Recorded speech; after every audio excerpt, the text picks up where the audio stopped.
ನಮಸ್ಕಾರ ಸ್ನೇಹಿತರೆ, ಚಿನ್ನು farming YouTube ಚಾನಲ್ಗೆ ಸ್ವಾಗತ. ಇವತ್ತಿನ ವಿಡಿಯೋದಲ್ಲಿ ನಾವು ಗರುಡ ಕಂಪನಿಯ ಪೊಲೀಸ್ ಕೀಟನಾಶಕದ ಬಗ್ಗೆ ಸಂಪೂರ್ಣ ಮಾಹಿತಿ ನೋಡೋಣ. ಯಾವ ಬೆಳೆಗಳಲ್ಲಿ ಇದನ್ನು ಬಳಸಬೇಕು, ಎಷ್ಟು ಪ್ರಮಾಣದಲ್ಲಿ ಬಳಸಬೇಕು, ಯಾವ ಕೀಟಗಳನ್ನು ನಿಯಂತ್ರಿಸುತ್ತದೆ ಎಂಬುದನ್ನು ನೋಡೋಣ.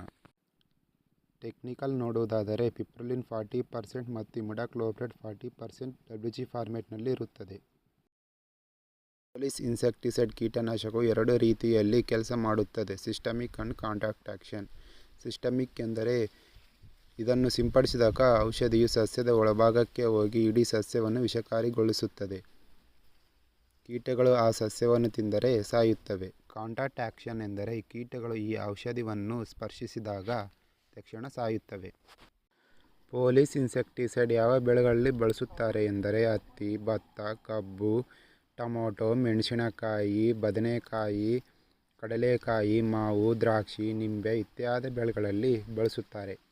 ಈ ಬೆಳೆಗಳಲ್ಲಿ ಬರುವ ಪ್ರಮುಖ ಕೀಟಗಳಾದ ವೈಟ್ಫ್ಲೈ, ಟ್ರಿಪ್ಸ್, ಆಫಿಡ್ಸ್, ಜಾಸಿಡ್ಸ್ ಗಳನ್ನು ಸಂಪೂರ್ಣವಾಗಿ ನಿಯಂತ್ರಿಸುತ್ತವೆ.